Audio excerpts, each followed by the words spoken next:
Bismillahirrahmanirrahim. Assalamu alaikum dear students. Hope you are fine. Today we shall study biology of class 9. Chapter number 1. The name of chapter is Introduction to Biology. Students, the topic that we are going to discuss today is cellular organization. So let's start. What is cellular organization? Students, the living things are divided into the 5 major groups. Number 1, prokaryotes. Number 2, fungi.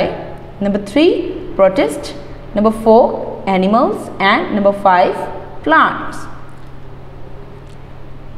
The bodies of organisms are made up of what? The answer of this question is all organisms are made up of cells. तमाम जानवरों का जिस्म sales से मिलकर बनाता है और sales हमारे पास क्या होते हैं?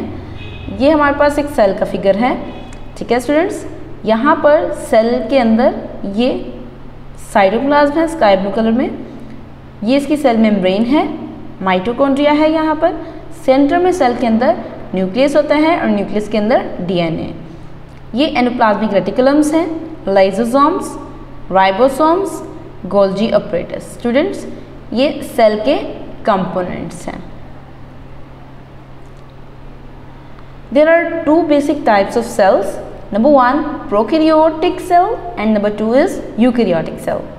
Students, यहाँ पर आपको प्रोकैरियोट एंड यूकैरियोट का डिफरेंस जो है वो दिखाया जा रहा है। यूकैरियोटिक सेल के अंदर तमाम मेम्ब्रेन बाउंडेड ऑर्गेनेल्स होते हैं, ठीक है। Mitochondria, nucleus, ribosomes, endoplasmic reticulums, ये तमाम ऑर्गेनेल्स यूकैरियोट्स में होते हैं।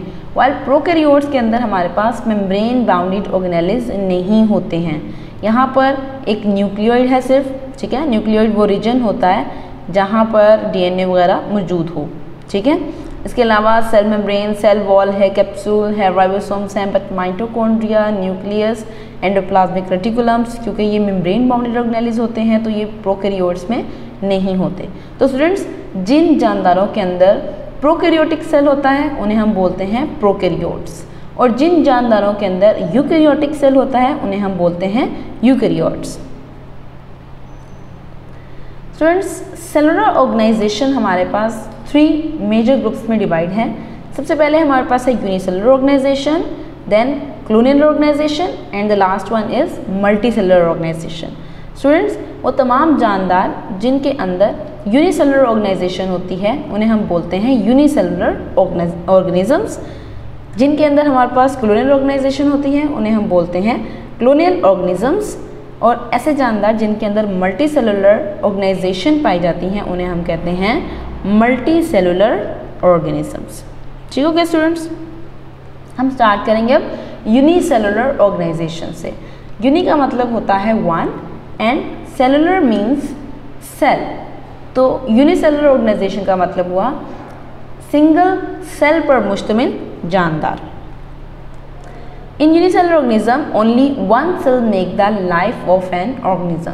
क्योंकि स्टूडेंट्स हमारे पास ये जानदार एक ही सेल पर मुश्तमिल होते हैं, इसलिए ये एक ही सेल पूरी जानदार की पूरी लाइफ जो है उसकी इसी एक सेल पर ही डिपेंड कर रही होती है, ठीक है। All the life activities are carried out by the only cell. ये एक सेल ही तमाम उसकी लाइफ एक्टिविटीज़ कर रहा है, लाइक प्रोटीन सिंथेसिस कर रहा है, रेस्पिरेशन कर रहा है। ये एक सेल ही उसके तमाम फंक्शंस जो हैं वो परफॉर्म कर रहा होता है फॉर द होल लाइफ, ठीक है। हमारे पास यहाँ पर एग्जांपल्स हैं यूनिसेलुलर ऑर्गेनाइजेशन की। Number 1, amoeba. स्टूडेंट्स, ये हमारे पास अमीबा है, this is paramecium and the last one is Euglena. Students, ये तमाम जो जानदार हैं ये सिंगल सेल हैं, इनकी बॉडी एक ही सेल से मिलकर बनी हुई है और ये एक ही सेल तमाम लाइफ एक्टिविटीज़ परफॉर्म करता है। नेक्स्ट हमारे पास है क्लोनियल ऑर्गेनाइजेशन। स्टूडेंट्स, हमने अक्सर जो है वो कुछ कॉलोनीज अपने इर्द गिर्द देखी होंगी। यहाँ पर हम जानदारों की कॉलोनीज़ की बात करें, यहाँ पर आपको जो दिखाई जा रही है दिस इज़ वॉल्वक्स कॉलोनी। कॉलोनी के अंदर क्या होता है, हमारे पास डिफरेंट जो सेल्स हैं वो मिलकर एक बाउंड्री बना लेते हैं अपने इर्द गिर्द, ठीक है, और मिलकर रहते हैं। स्टूडेंट्स वोल्वक्स क्लूनी क्या है? वोल्वक्स क्या है? Volvox is a green alga found in water that show clonal organisation. Volvox basically हमारे पास सब्ज रंग की अलजी है जो कि पानी में पाई जाती है, ठीक है, और ये अलजी हमारे पास क्लूनल ऑर्गेनाइजेशन शो करती है। स्टूडेंट्स इस क्लूनी के अंदर कितने सेल्स होते हैं? Hundreds of Volvox cells make a colony, ठीक है। इसके अंदर हमारे पास तकरीबन कई सौ जो है वो वोल्वक्स सेल्स जो हैं वो मिलकर रहते हैं और एक कॉलोनी बनाते हैं। तो ये हो गया हमारे पास क्लूनल organisation. In colonial type of cellular organization, many unicellular organisms live together but do not have any division of labor among them. इसका मतलब हमारे पास क्या है? इसका मतलब है कि एक कॉलोनी के अंदर बहुत ज़्यादा सेल मिलकर रह रहे हैं, लेकिन हर सेल अपना फंक्शन खुद परफॉर्म कर रहा है। हर सेल जो है उसके अपने राइबोसोम्स हैं, उसके पास अपना माइटोकॉन्ड्रिया है, वो अपनी सेलुलर रेस्पिरेशन खुद कर रहा है, ठीक है, अपनी प्रोटीन सिंथेसिस का काम खुद करता है, ठीक है। जबकि हमारे पास ये सेल जो है दूसरे सेल पर डिपेंड नहीं कर रहा। हर सेल अपना काम, अपना फंक्शन खुद परफॉर्म करता है, तमाम फंक्शंस खुद ही परफॉर्म करता है, ठीक है। तो कॉलोनी के अंदर सेल्स जो हैं वो एक दूसरे के ऊपर डिपेंड नहीं करते हैं, इसलिए हम कहते हैं कि इसके अंदर कोई भी डिवीजन ऑफ लेबर नहीं है।